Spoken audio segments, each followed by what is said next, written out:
All right. Hi, everyone, and welcome again to my audiovisual channel.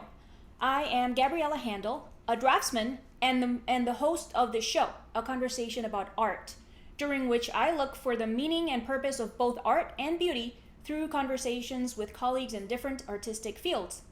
Today, I bring you episode 12, and I will have this conversation with Richard Gnann IV, a fellow artist I know in real life for a change. Richard graduated from the New York Academy of Art as I did.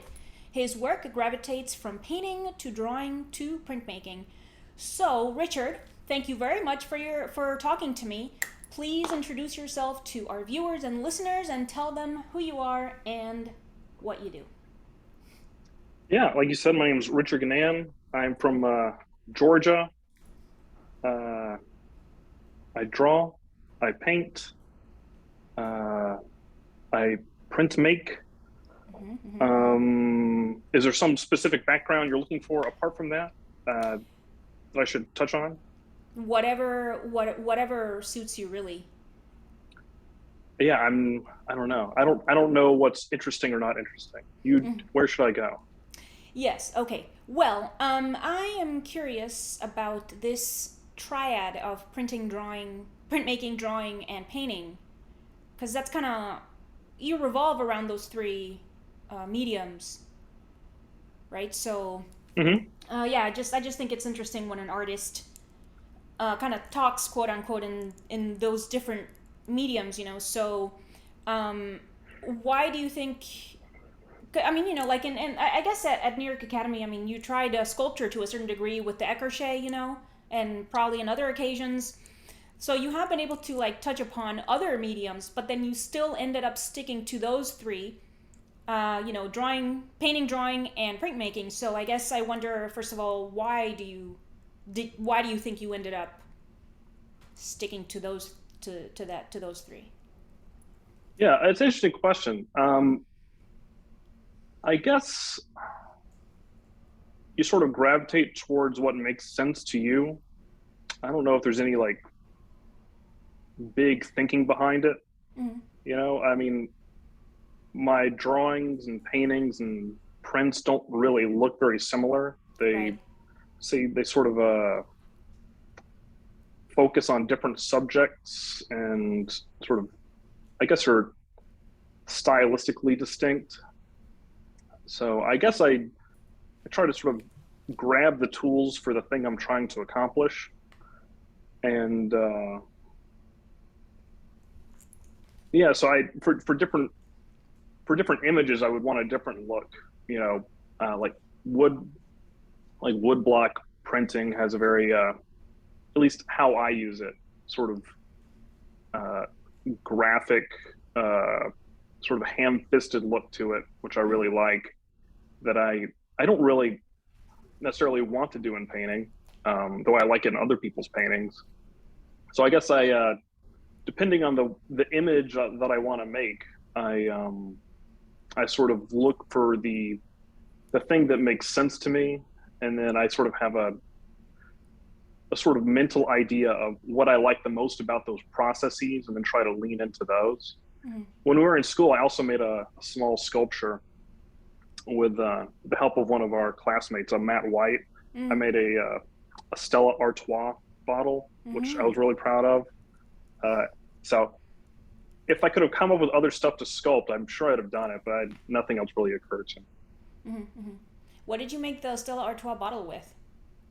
Uh, I mean, it was a waste mold, so I built it out of um, oil clay, and then we cast it in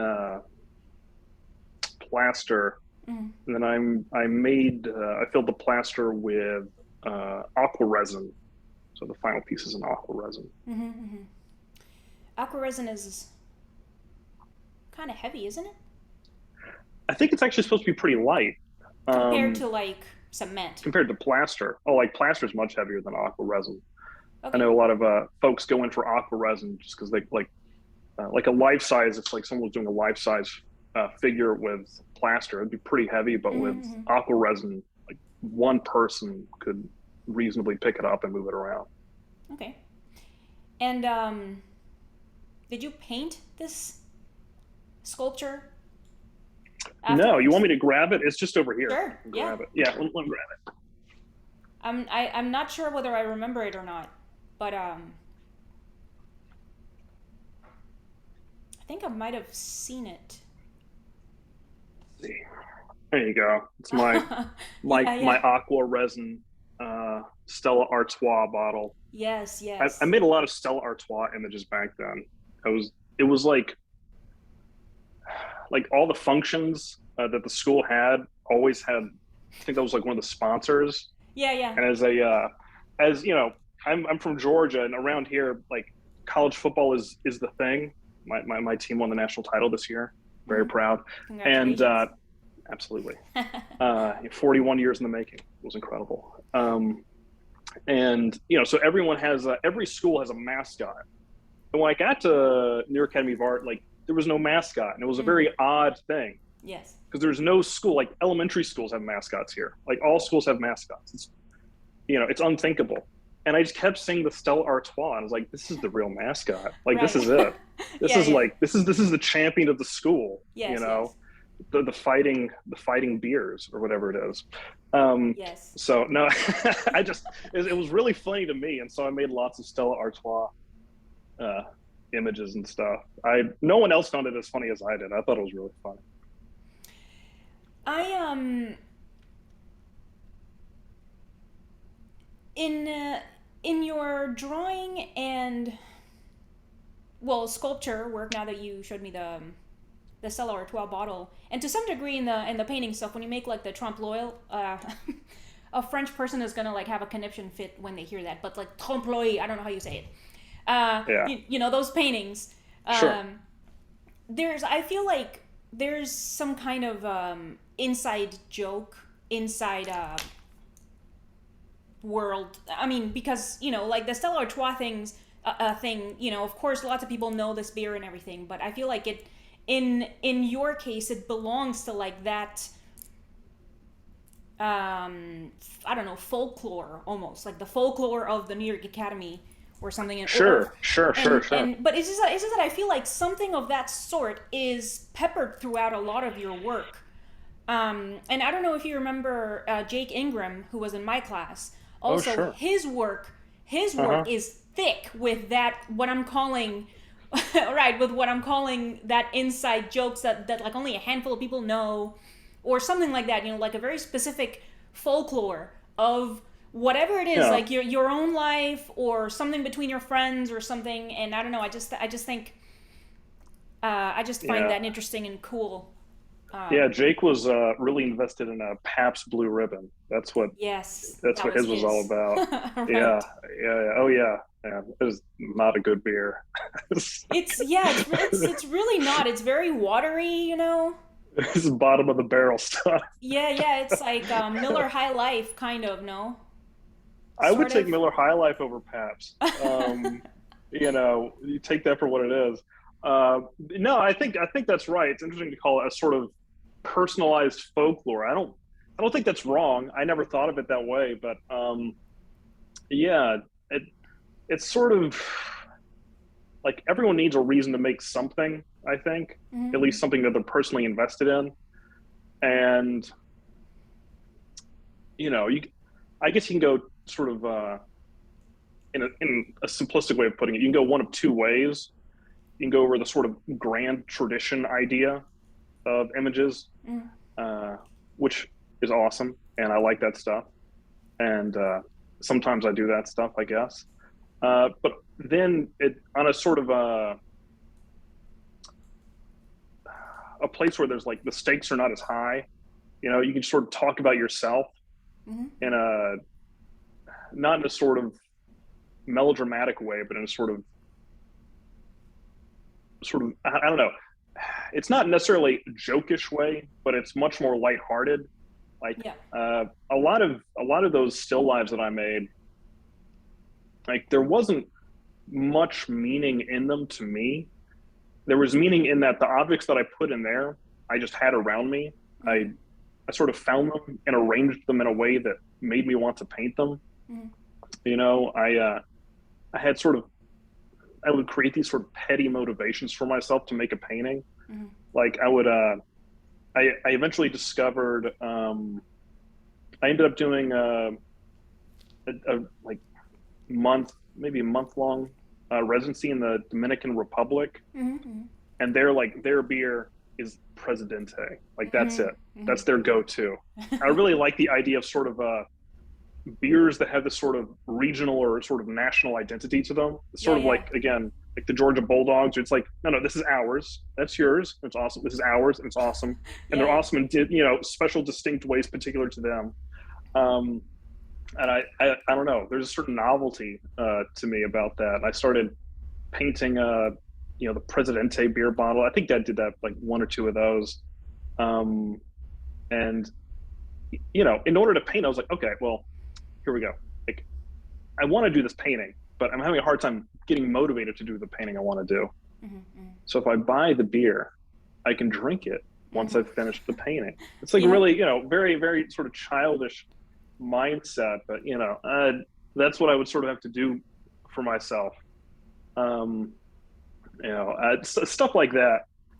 And then I would just try to come up, I would have these objects and I would try to arrange them in sort of like visual harmonies in some fashion. Mm-hmm. Sort of lay them out, try and figure out which colors I want to match with them.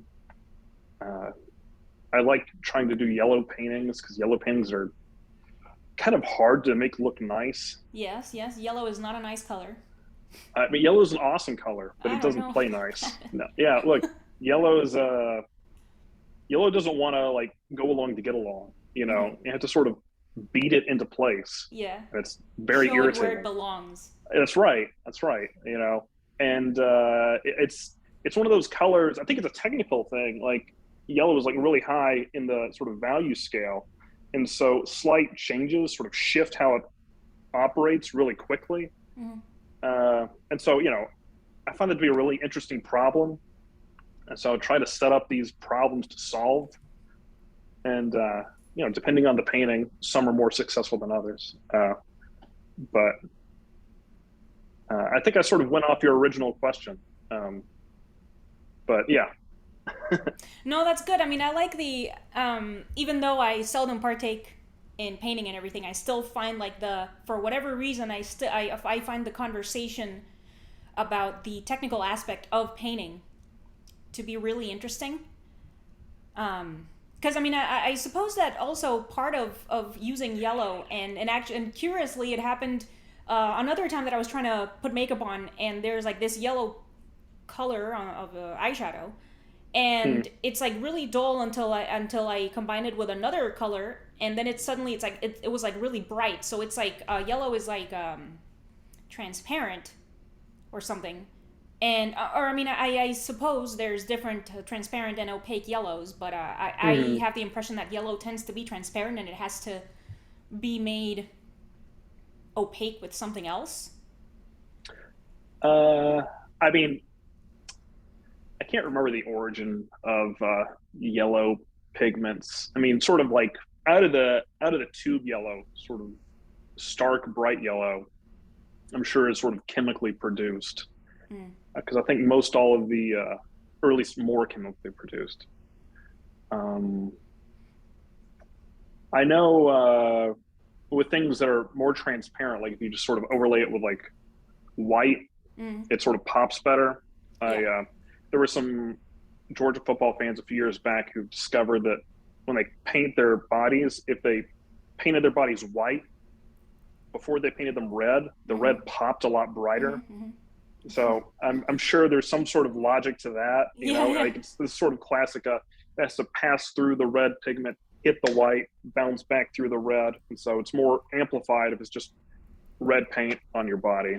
Yeah. So I'm sure there's something in there. Yeah, there's for sure some crazy photon light shit happening in that case. No, yeah, it's I bet there is, because like let me tell you, I was trying to research a while ago why ballpoint pen ink fades in the sun if it's exposed in the sun, and it has something to do with the way photons interact, or just like the light spectrum, because like you know, Sure. all the visible and invisible. It's like it's this, you know, it interacts with the particles of things that we see, and so like the invisible part of the spectrum interacts with those particles of ink or whatever, and so that makes them break down. I mean, like that's a Yeah. layperson explanation or something. But anyway, the thing is that light is crazy, and photons are insane things of physics. It's really crazy. We were trying because when I was doing this research, my husband and I was like, yeah, he was like, yeah, all right, let's watch some videos. And so we ended up watching something about black holes, and then like the big black holes and the bigger black holes, and it's like, what even? What is light? It was like, what? I don't know. I don't know. Yeah, that's something I think JP Roy would probably be able to just talk for days Oh yeah, about that subject. yeah. No, he knows the specifics. I don't know the Yeah, he really specifics. He does. knows. He knows. Somehow he's been able to figure it out. The science behind it. I guess it's because maybe he's been into it for a long time and he's been able to like digest the information. Anyway, the thing is that all right, we started talking about how how you tend to work in these three different mediums, and then kind of trying to figure out why you turn to each one. Also, you worked in the wood shop for a while. Is that right?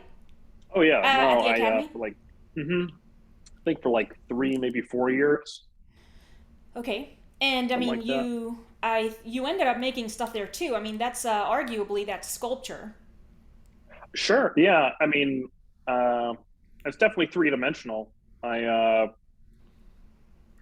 I learned a lot of really handy skills. I sort of got that job and didn't know much of anything about anything. Mm-hmm. With sort of a handiwork, and I still know a ton, but I know a lot more than I did.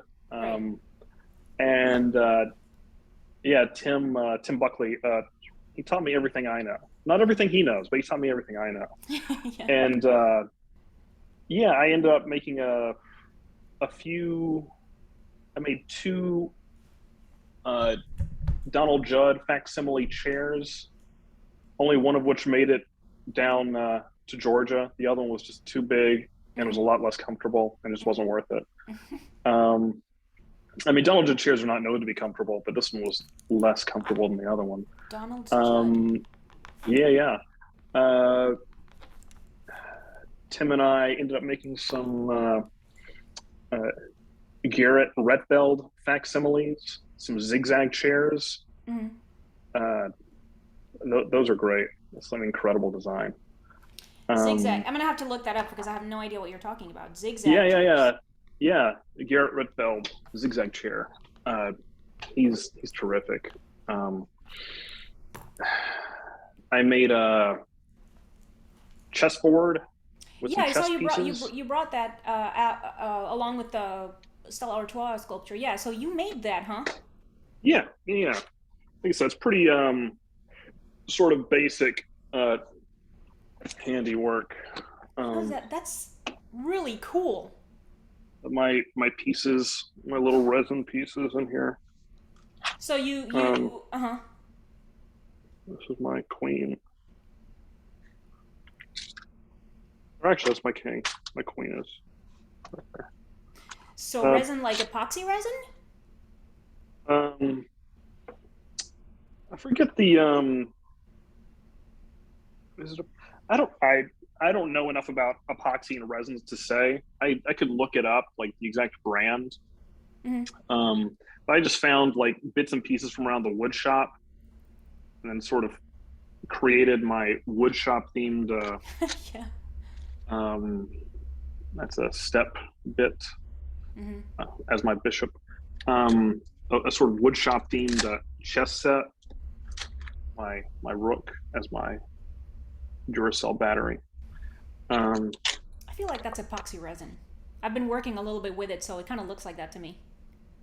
my my thumb screw pawn. Uh-huh.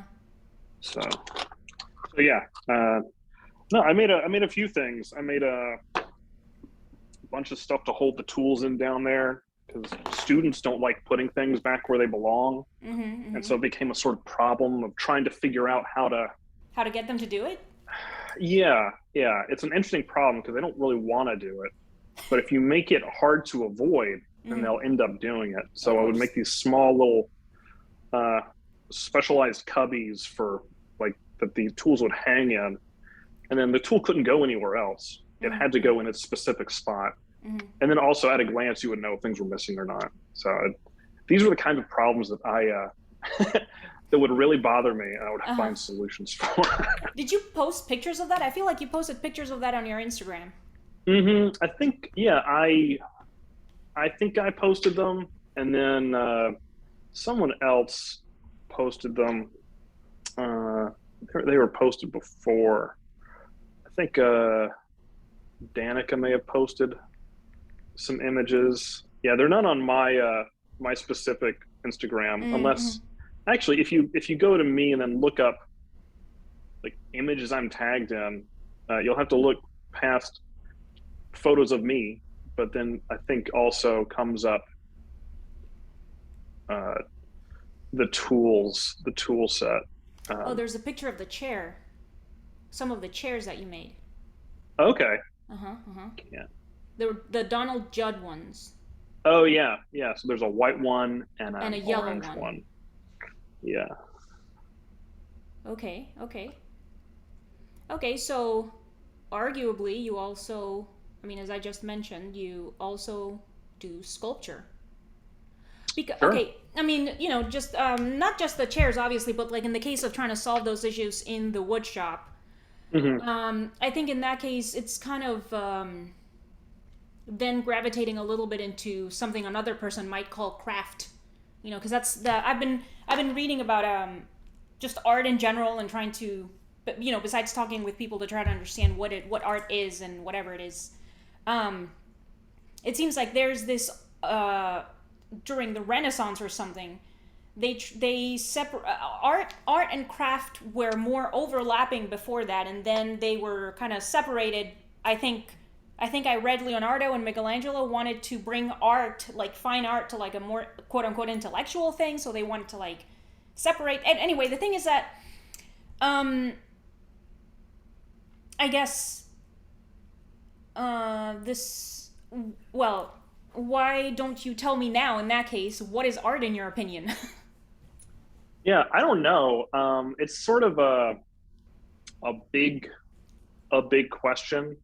This runs into like one of my recurring frustrations, which is the demand for art to give way to language, right? Mm-hmm. What like language is sort of in my mind this really good, but really sort of like good in its own way, but bad in another way, like necessary evil. Like we needed Languages. to, yeah, Uh-huh. yeah, because it sort of gives you the illusion of knowing more than you know. Um, and like I say, I'm not anti-language, but I'm sort of skeptical of language being able to convey everything that is there. You know, I mean, it's sort of like I noticed that language, at least, and maybe this is just my ignorance, language is sort of held up as this. All right, art, explain yourself, but no one really asks that about a song. You know, like, oh, yeah, it's a great song. Like, why is it great? It's like, oh, it sounds really good. Uh-huh. You know, it's really nice. You know, these are sort of like good, nice. These, you know, these are sort of simple words that kind of convey a lot. And I feel like on some level, people are trying to wrestle art to the ground with language and sort of shake it into like making sense Mm-hmm. in a Mm-hmm. linguistic frame. And I mean, there are people that do a pretty good job of making sense with it, but I mean, this is just sort of my bias, but I'm skeptical of I'm skeptical of language being able to do what everyone demands it to do. I Mm-hmm. think Mm-hmm. people don't really acknowledge the inherent limits of it. You know, Mm-hmm. it's sort of you get into sort of like definitional problems. Mm-hmm. Like everyone knows what a chair is, Mm-hmm. right? But then when you started trying to codify like the rules of what a chair is, Mm-hmm. then you realize like they're not hard and fast rules. Mm-hmm. You know, there's sort of general things that we kind of agree on, and then there's like the blurry area where we'll all disagree. It's sort of Mm-hmm. like what there was that sort of meme argument going around about, is a taco a sandwich? You Uh-huh. know, like it's like I don't know. Like you're gonna get into like weird sort of discussions about, you know, two pieces of bread, or is a fold Mm-hmm. over, is an open Mm-hmm. faced sandwich like a Mm-hmm. taco or a sandwich? You know, and so you get into you start to realize the limits of language in that way. Uh-huh. And so I feel like, to me, that's where you start to veer. It doesn't mean that the questions aren't worth asking. They're really, Mm-hmm. really interesting questions. But I think people, it's important to have a certain amount of like humility going into those kinds of questions. Sure. So I sort of avoided your question. Oh no, that's fine. No, no. I mean, but it's just that I mean now I'm inclined to agree with you in a way, but I guess I was wondering as you were explaining this pitfall, I guess, or whatever about language. I wonder whose fault sort of it is um, that language or according to what you're telling me, that language has these limitations. I mean, is it the fault of the person that doesn't know enough words? Is it the fault of the population that doesn't respect the versatility of, or the potential that language has? Because because I mean, I really like learning synonyms, or Sure. not Yeah. learning synonyms, looking for synonyms when I want to Sure. Sure. say Sure. something. And then all words sound different, they look different written, they look in their own specific way, they feel different also. um, for me anyway, like for example, if there's an expression in Spanish that I like, and I try to look for a translation in English so that then I can feel the same thing that I feel Mm-hmm. in Spanish or Sure. whatever, like looking for that kind of stuff, like filtering through the words and just seeing new ones. It's just, so I feel, I guess, I mean, I am in, I can totally see why you're skeptical of trying to define things, or thinking, or why you would say that language is limited. But at the same time, I kind of feel that it's really our own fault, like humans' fault, for not having the Yeah. curiosity. Because I do feel like there's at least there's plenty of capacity in a language to say things. Because there's like all these weird words in Finnish or something that they name a very specific feeling, like in Portuguese there's Mm-hmm. saudade, where it's like the nostalgia for something that hasn't happened, or something I learned not that long Oh ago. man, Yeah, so you'll like have to there's give this. me that word. That's like, do you know that word? That's great. I learned it in a previous episode with another artist, and Okay. she was telling me what the word, she called one of her drawings that, and whatever, and she was like, Yeah. yeah, apparently it's the nostalgia for something that hasn't happened, or something That's like, great. That's missing. great. Anyway, I Yeah. just feel like even though I agree with what you're saying, at the same time I feel that we don't know, we haven't learned the versatility and the capacity and or don't believe in the potential language has to define, Yeah. to talk about things. Sure. I mean, again, I think there are two things going on.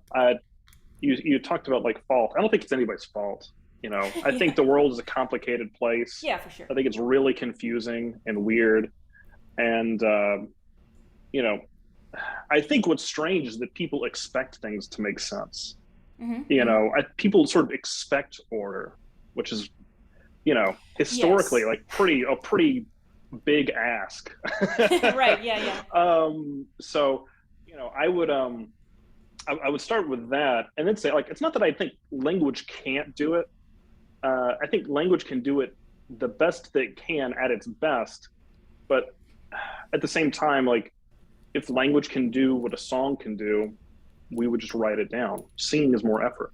Mm-hmm. Painting is more like, if you could just write it down instead of painting it or sculpting it, and get the same, achieve the same goal, I think people would do it. I think different, um, it's different horses for different courses. Mm-hmm.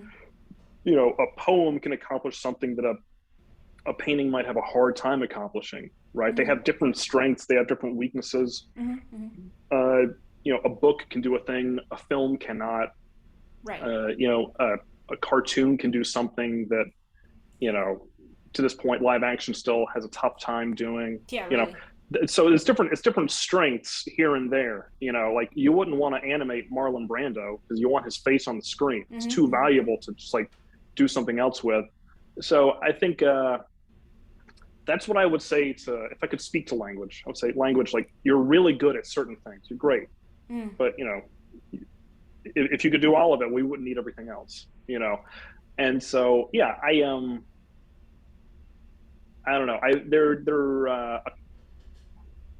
There are times when I hear people put it in words really, really well, but there's like very rare moments and they're really impressive. You know, I Mm. feel like, I don't know, poetry would be closer to explaining or sort of defining things than sort of prose. Mm-hmm. And it's because poetry allows this sort of language flexing and this sort of Right. idea referencing that sort of the rigid, this is this and this is this and this, that has a, that's when you get into the what is a sandwich problem Right. for painting. It's like, all right, now you're trying to sort of make the painting fit into the round uh, uh, the square peg of painting fit into the round hole of language. So you're trying to Mm-hmm. make this sort of fit Mm-hmm. in a way that it may, you know, if you're lucky, but you shouldn't expect it to, Mm-hmm. you know. That's so yeah. Yeah, yeah. Yeah, I guess at the same time for me personally, like I get frustrated. I mean, I don't know if I'm just like really dense or something or lazy or I don't know what, but I kind of just want to hear a person saying talking about something in their own words, but I Mm-hmm. also want it to be like concrete and I don't want it to sound like a cult leader is talking. You know, when they're just saying like these true things that sound really like truths and stuff, but then they just Sure, repeat it sure, and sure. repeat it, and it's like a slogan, kind of. Yeah, I mean, I'm exaggerating, but it's something like that, you know. And I guess yeah, I was thinking of I mean, it just so I guess I feel like it's sometimes that could be used, and not that it's necessarily wrong because you know, like I said, I do agree with you to a certain degree at least. But I also feel like somebody could use that as a shield to not explain themselves. sure. No, they can absolutely, yeah, And absolutely. yeah, and I find that extremely frustrating because like sometimes I just have questions about stuff and I want them to be Yeah, explained verbally to me because I was yeah, the other day we watched a clip. I mean, it's a short movie. I don't know what it is on Netflix called "What Did Jack Do" by David Lynch. He wrote it, he directed it, he was in it, and it's David Lynch interviewing or um, I mean, he's like a police officer type guy, and he's questioning a monkey about a yeah. I murder. haven't seen this. I remember it coming out. I haven't seen it. Yeah, Yeah, yeah, and then I remembered. I think it was a video you sent me about. It wasn't David Lynch talking, but it was like the whole video, kind of like explaining about why he doesn't explain things or something. yeah, yeah. Or This yeah, this sort of yeah, yeah, that video I have it saved somewhere. I forget who did it or the name of it. It's kind of terrific, but they I think I forget, I don't remember her name or the name of the channel, but they did a really good job sort of expressing uh both, I think, David Lynch's skepticism of language, mm, which I sort of agree with. mm-hmm, I mean, this is why David Lynch never talks about his movies, mm-hmm, mm-hmm. you know, like he just refuses. I think the closest he got was talking about, I haven't seen Eraserhead, but he was talking about Eraserhead. Mm. And in an interview, he said, Eraserhead is my most spiritual film. And the guy interviewed said, leaned forward and said, really, can you expand upon that? David Lynch said, no. Like that's the most you get out of him. Like Yeah, yeah. I think he sniffs it out of interviewers when they start to go down the, now David, can you explain this to me road. He's just like, nah, I'm not doing that. Like if you want to talk to me, you would have to engage him in very like sort of roundabout ways. Like he's not interested in giving direct answers. Mm-hmm. But I think because of that, it sort of protects his artwork from saying, oh, so in this movie, this person is representing this, and this person is representing this. And now you have this sort of reduced down, sort of correct understanding of the artwork. Mm-hmm. And I think that's sort of bad for the film. I think it's bad for the viewer. Like now there's a right and a wrong. Now, Mm-hmm. if you don't watch it this way, like you're a dummy. If you appreciate it in some other unexpected way, that's incorrect. And, that's not useful. I don't think that's good. If you're interested in stuff like that, you should just get really interested in sort of math, I guess. Mm-hmm. You'll get And like very the specific specificity of something? answers. Yeah. There's an equation, and I'm not a mathematician. Theoretically, there should be a sum. There should be very specific. Oh, it's either this or it's this, or it's much more direct, at least compared to sort of painting or drawing or film or music or what have you. Yeah. I mean, I don't think an explanation or a muse or whatever it is about a piece of work, doesn't matter, like any piece of art, would necessarily be the same or even similar necessarily to a math equation. Because it's like, because I mean, I see what you're saying with math in the sense that there's no other way to interpret 2 + 2 = 4. There's no other way. It's like, that is it. Whereas even if an artist provides any kind of an explanation about a work of art, that is basically their interpretation of the work of art. Because it's like, once an artist puts something out there or publishes it, or Mm-hmm. once it's visible for everyone, Mm-hmm. the artist, I mean, and I'm just saying that there's not necessarily a hierarchy of interpretations of a work of art just because that person made it necessarily. I feel like it occurs to me now that we're talking about it, that the artist's interpretation is really just one of any interpretation, and any interpretation is that of anyone who looks upon the work. There isn't necessarily a right one, because I mean, I guess I feel like that's also maybe one of the purposes or one of the points of art, is to spark that conversation or to incite this contemplation in the viewer. And I mean, that contemplation doesn't have to necessarily be the artist's interpretation or it's wrong, because it's like, there is, I don't think there is necessarily a right or wrong when interpreting or thinking about art, as long as it makes the viewer just contemplate and think about things or something of the sort. Yeah, I think I basically agree with you. So I've heard a couple attempts to sort of define art that were sort of broad enough that I was more or less okay with them. I think one of them, and again, now that I'm giving definitions, I want to caveat that I am not tying myself to any of these definitions, and I'm happy to be proven wrong that these definitions don't hold up for all cases. But I heard someone say that art is the process by which someone makes the personal universal. That's nice. And that makes sense to me. And then because you told me that this type of question was coming up, and like for the most part, I sort of wrote down, do I have a definition? No.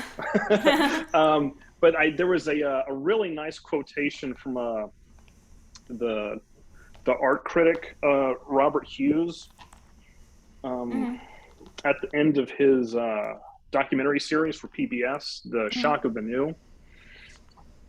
And I wrote the quotation out if you want me to read it. It's not over long, but he said, so Shock of the New is more or less about modernism. So that's the context with which he's saying this. He's not just talking about art in general, but sort of art in the frame of talking about modernism. But he said, the fact is that everyone except a child can make such things, because children have the kind of direct and sensuous and complex relationship with the world around them that modernism in its declining years was trying to deny. That relationship is the lost paradise that art wants to give back to us, not as children, but as adults. Mm-hmm.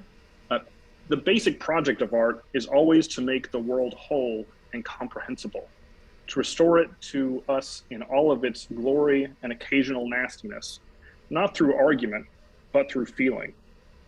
And then to close the gap between you and everything that is not you, in the way, and in that way to pass from feeling to meaning. It is not something something that committees can do. It's not a task achieved by groups or movements. It's done by individuals, each person mediating in some way between a sense of history and an experience of the world. So that's like maybe my favorite definition, if we had to put a definition down, but that's coming from a guy who's like a professional writer about Mm-hmm. art. Mm-hmm. So I really like Robert Hughes's definition. If it was a gun to my head, I would take his. But that's also still pretty like open-ended in itself. Yeah, for sure. Yeah, I mean, it's definitely, I mean,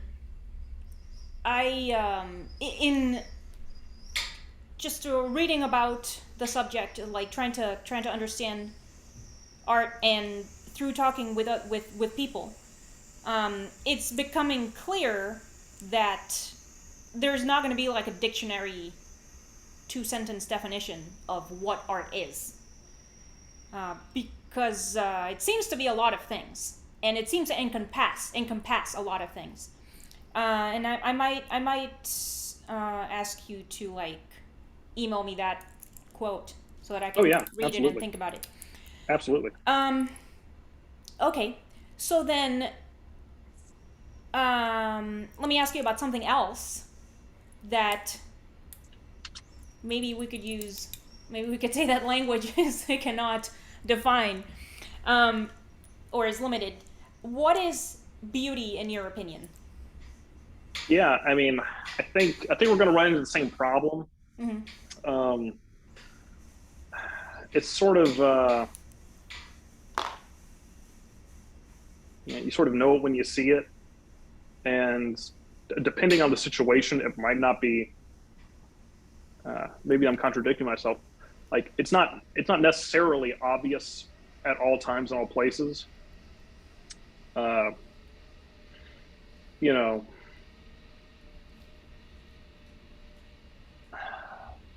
like it's sort of, I don't know. I think I notice it when things sort of come into alignment, when things start to harmonize, whether that be ideas or a sort of, set of like notes in an arrangement, or a certain lining up of words. They can be very beautiful, but if they were in a different arrangement, they would not be as beautiful.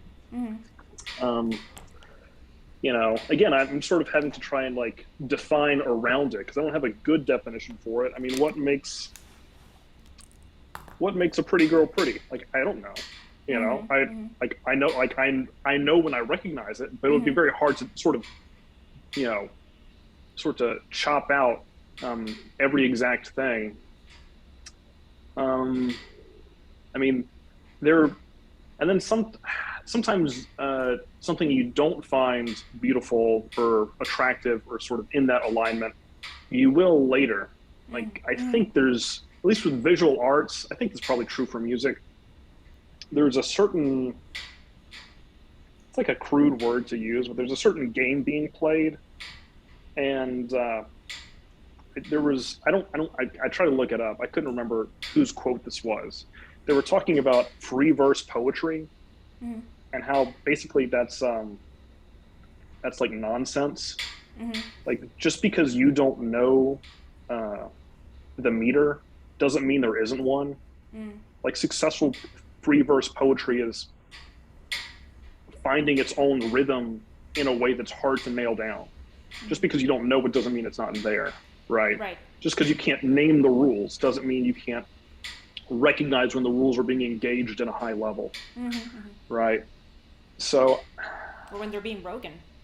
sure, absolutely. I mean, I think most people can recognize at least when they think it's being broken, or when there's a game being played that they're just not interested in. Mm. Like, I one of the this wasn't really sort of spelled out to me early on in school, but realizing that you know you don't have to like all the canonical paintings. You don't have to like all the canonical artists that are in the art history books. Like, it's okay to think, man, that guy sucks. Like, they Mm-hmm. count. They're in the history books. They've made it. They're in Yeah, the Hall yeah. of Fame, but I don't like them. You Right. know, uh, like, I think that's good. Uh, I mean, there's one of the artists I really like is Richard Diebenkorn, Mm-hmm. and it was funny because I remember looking at his figurative stuff first, like generally speaking, his body of work as an adult is sort of the Berkeley period, then his figuration, then his Ocean Park series, and then like his cards, like his clubs and spades series. But I remember the first time I was looking, I was like, man, this figuration stuff is so cool. Like, he is high on Matisse. This is so great. It's Mm. so good. The rest of the stuff I hate. Like, I don't like it. It's irritating. Yeah. And then I was like, this Ocean Park stuff was actually really good. Mm-hmm. You know, and basically he was playing different games at different times. There were Mm-hmm. different rules that he was engaging with, and sort of, he was moving from one situation to another and saying, all right, this is what I'm. These are the sort of ideas. These are the limitations. Mm-hmm. It's the figures are figurative. They can't be purely abstracted. That's a limitation, right? I'm sort of making a box to work within. It's sort of like LeBron James is not really impressive.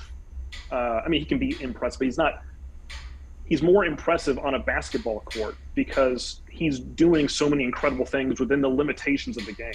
Like, the Mm-hmm. limitations are there to highlight the greatness, Mm-hmm. right? Mm-hmm. Whereas outside the game, he would just be like a really big, strong guy, Mm-hmm. which is great. But there are a lot of big, strong guys that can't do what he does on the basketball court. And so it's sort of how I think of, you know, sort of the arts generally. Diebenkorn started to do a different thing in the Ocean Park series. He started to do a different thing, like earlier on, like the Berkeley series. Like, really good. I didn't know it was really good. It took me a while to start to intuit the rules. I can't Mm-hmm. tell you what the rules are. I couldn't say them in words. Mm-hmm. This is my skepticism of language. Like, I can feel them. I can start to recognize them over time.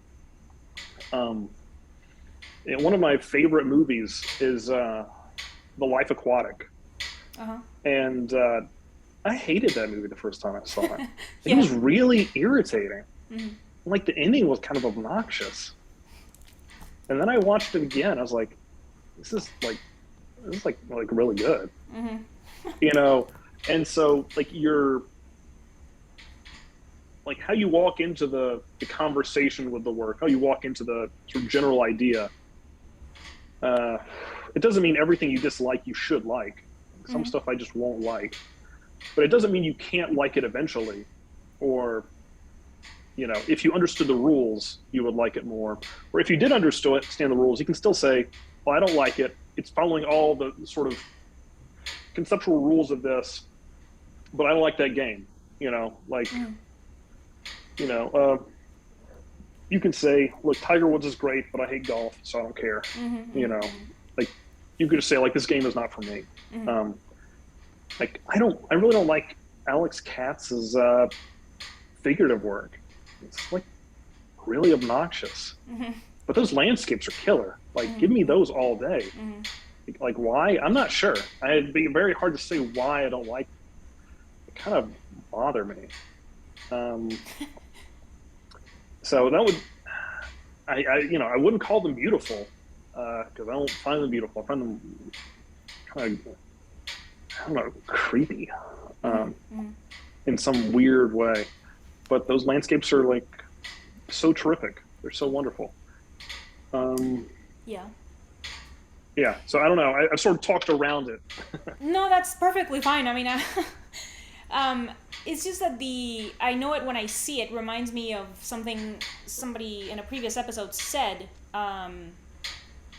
I don't remember who he was quoting or whatever, but the person was like, I don't know what. I think they were talking about porn or something, and they were like, I don't know what Yeah, it is, but I know it when I see it. it's a Supreme Court justice. I forget which one from like a Yeah. few decades back. Okay. Well, I Uh, mean, and I mean, there's a few things. It makes me just like the whole thing, the whole argument about language makes me think of. I think the fact that there is that like what you were saying just now, that even though you can't specifically say it with words or through language, you still know it when it's there. Um, there is some discerning there in some capacity sure. when you're separating, yes, this is beautiful, this is not beautiful, and you start making groups of things, Hmm. or you start separating them, and you start like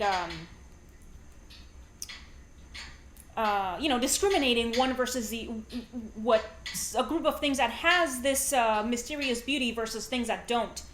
Hmm. And it also makes me think of myself as well when I was a much younger artist and I was trying to talk about my work, but then I was like, no, the mystery is what I like about the work. And I mean, I'm not sure still whether that was an excuse for not explaining myself or not trying to explain myself. Yeah. Because I do think there is a degree of value in the mystery, because after all, the mystery is also what sparks the curiosity of the viewer, of the artists themselves. The mystery is also what sparks the conversation about trying to figure it out. Hmm. Um, and also, it reminds me of, I mean, the whole thing about language reminds me also of, I don't know whether it was Roger Scruton or Jordan Peterson that said something about the moment that you name something, um, it does something like removing that mystery in a way, and like removing Sure. the divinity kind of that the divinity that it might have. He was talking. I think it was Jordan Peterson, and I think he was talking about, I don't know what religion, that they weren't allowed to say the name of God, Hmm. because in saying the name of God in that religion, then it removes the holiness or the Yeah. I um think. Yeah. Yeah. I mean, I think that's all sort of in alignment with what I think. It's there's a certain dominion going on that I think that's what's like you know what is what does Adam do? He names the animals. He mhm, has dominion over the animals. mhm, You know, uh, when was it Moses asks God like, "Who should I tell them is sending me?" God gives this sort of like very sort of abstracted answer, which to some people has been interpreted as a sort of a brushback pitch to Moses saying, "I know what you're trying to do. You don't get to know my name. You need to back off, son. uh-huh. Like, like I tell you, you don't tell me. Yeah, yeah. Like there's something like that going on, sort of in the nature of language. Like when you start to define what a chair is, you're defining what a chair isn't. You're sort of Mhm, casting things in and out. mhm, mhm, The sort of what can sort of be on the edges, the sort of gray, fuzzy edges, now are sharp edges, right? mhm, mhm, There's a delineation. Every a chair is this. Then by definition, everything that this isn't is not a chair, mhm, right? mhm, mhm. And I think that's and I just sort of like I'm skeptical of the the scribbler class trying to lay dominion over the artistic class Mhm, and mhm, saying, mhm. all right, we're here to define everything for you. I Uh-huh. want to say, how about you don't? Yeah, How about yeah, you just yeah, don't? yeah. How about you don't do that? Yes. And it's they can get away with it in visual arts in a way that it's very hard for them to get away with in music, because music is sort of by nature more abstracted than visual arts is. Mhm, mhm. So no one really demands that kind of stuff of like a Bach. like, oh, we need to define Bach now. It's like, Mm-hmm. you can describe him, you can describe technically what he's doing. Mm-hmm. I don't know if you can accurately describe what he's achieving, right? Mm-hmm. Those are different things. Um, so I think I'm not anti-language. I think language is awesome. I think Yeah. it's really interesting in its own way. Uh, you know, but I would be skeptical of language being the boss of the visual arts, which I Mm-hmm. think is accidentally what's going on when definitions start to be demanded. Is you're saying, all right, well, so and so, the language is going to sort of dictate what is going on down here. Mm-hmm. We're going to speak down to this thing, Mm-hmm. and start to pin down the butterfly, Mm-hmm. as it were. I Again, I've heard some really impressive descriptions, Mm-hmm. but they never when the best ones never attempt to nail it down so Mm-hmm. much as try to artistically engage linguistically with the other thing. This is why I think poetry sort of is a much better friend to music and visual arts Mm-hmm. than prose. Mm-hmm. Mm-hmm. Okay. Yeah, that makes me think that all this stuff also about language also makes me think of when how they say that having to explain a joke ruins the joke. Of course, yeah. But It does. but for me it makes it funnier because it because it's like because often I'm like laughing about something and I'm like, why is this so funny? And then occasionally I'll just be laughing about whatever, and then I'm like saying why I think it's funny. It's like because this and this and it's so whatever, and it's like it makes it funnier for me, and like more, and for me Yeah. it's like makes it somehow more thoroughly enjoyable. And it also makes me think of like when science explains something.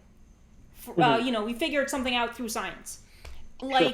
like somehow, or I don't know. I guess I haven't specifically. I don't think I've heard anybody specifically saying that somehow takes away the wonder of nature, or for example. Hmm. But for me, the explanation of how anything in the universe works is like makes it even more amazing. It makes me think Sure. of Sure. it makes me think of Carl Sagan, who, I mean, I haven't read anything else other. I haven't read anything other than Cosmos. I never watched the show or anything. But it's obvious to me from reading Cosmos that even though he knew how lots of things, he knew lots of history and all this stuff, he was still fascinated by stuff and how they worked. And it's like I think on the book jacket or something, like the description of the book, it says this iridescent book, and it's like because he is like was so obviously mystified by how things worked that his enthusiasm for this no not just the things functioning but understanding how they function, it was like contagious.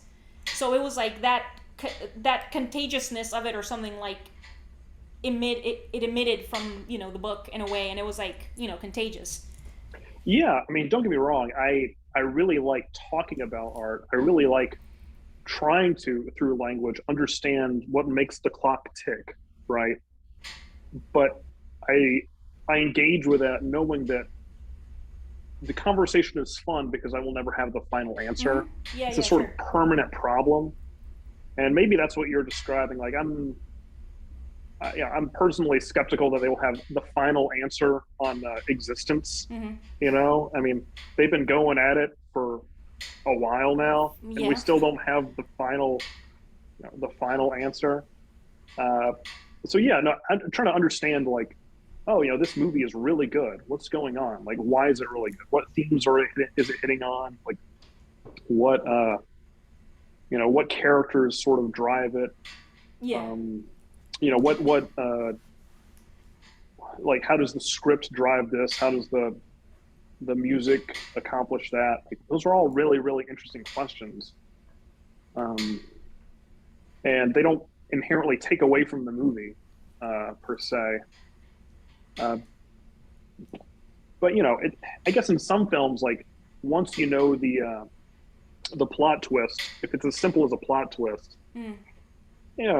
it's good for like one viewing, and then you don't want to watch it again. Like it's done. You know the plot twist. Like if it's sort of simplistic or simple on that level, then it's probably not a great film or a great work of art. Like once you sort of see through that illusion once, if there's nothing else going on, it's like, all right, well, whatever. Which is like the great works people just keep coming back to. Like there's they keep coming back to it because they can't nail it down. Keep coming back to David Lynch. The number of hours I've spent talking about Twin Peaks and what I think is going on in it is awesome, because I have my theories as to what's going on that I really like, and yet I can't reconcile all of them because David Lynch has he's doing too many things for my idea to graft on to what he's doing. My idea is really close if you're not getting too picky with what's actually there. But if I have to take account for everything, then, well, my really solid idea that I really like, it starts to become a bit lacking. You just have to sort of give way to the thing itself again. If you could look at a great painting and then say, all right, and then write down a description and then hand it off, then no one would have to see it because the description pulled it off in a way the painting did not. And that's, obviously not the case. So. Okay. Well, Mr. Gnann, we have hit the 1 hour mark of this conversation. So I like the ending thoughts there just now. So I think that's a good place to cut off the conversation for now. Please tell, Richard, please tell our viewers and listeners what you're up to lately and where your work can be found, or if you have any projects or anything you're working on, or just what you're up to these days. Yeah, what am I up to? I got some canvases that I'm trying to figure out what to put on. You can find most of my stuff on Instagram. I got a website that's, it's okay. It's okay. Yeah, it's a nice website. I saw it today. It's okay. If I was better with technology, I would improve it. But I'm a hack. But yeah, no, I'm trying to. I want to make some. I'm not sure when we're going to be able to do. I want to make some lithographs with Jake Ingram at some point. Nice. He's up in Knoxville, so it's only 3 or 4 hours drive, and I need to figure out what I want to put on the stone. Yeah, I'm not doing a ton right now. I'm sort of prepping for more than I'm actually accomplishing right now. Yeah, but I mean that's really cool about the lithography. Did you do lithography at the academy? I did. Jake was actually our TA in that class. I just don't remember if I saw it. Oh, at the class? No, your lithographs. I don't remember. Oh, it's probably because none of them were actually that good. I had some pretty good ideas, I think, but lithography is, if you're not sort of doing the chemistry right, it's not very forgiving. Yeah. So I kept running into printing issues. It was very, very irritating. But Jake knows what he's doing. He really does. He's now a master lithographer from really? the Tamarind Institute. Yeah. That's awesome. Yeah. Good for him. Absolutely. So I can just focus on the drawing part and just tell him to figure everything else out. Yeah. All right, that's really cool. But I mean, I think that's really cool as a future project, and sounds. I mean, I'm excited to see what's going to come out of that. Oh yeah, no, I mean Jake's. I don't have his Instagram to hand, but he's been working with a lot of folks. He's been making some really cool stuff. It's Jackalope Press or something like that. He's been making some really, really cool stuff. Okay. But his Instagram is still the. Oh, there are two. Yes. He has two Instagrams. Yeah, he has it there on his bio. Okay. Nice. Excellent. Okay. All right. Well, All right. So, well, in that case, well, thank you very much, Richard, for joining me. Thank you for your time. Thank you for your words. Thank you for your thoughts. And thank you, everyone, for joining us. Feel free to let Richard and I know what you think of this conversation in the comments section. And I also invite you to subscribe to my audiovisual channel because more of these conversations are coming for sure. And I invite you to like this video and share it with all your friends and frenemies. And see you next time. Okay.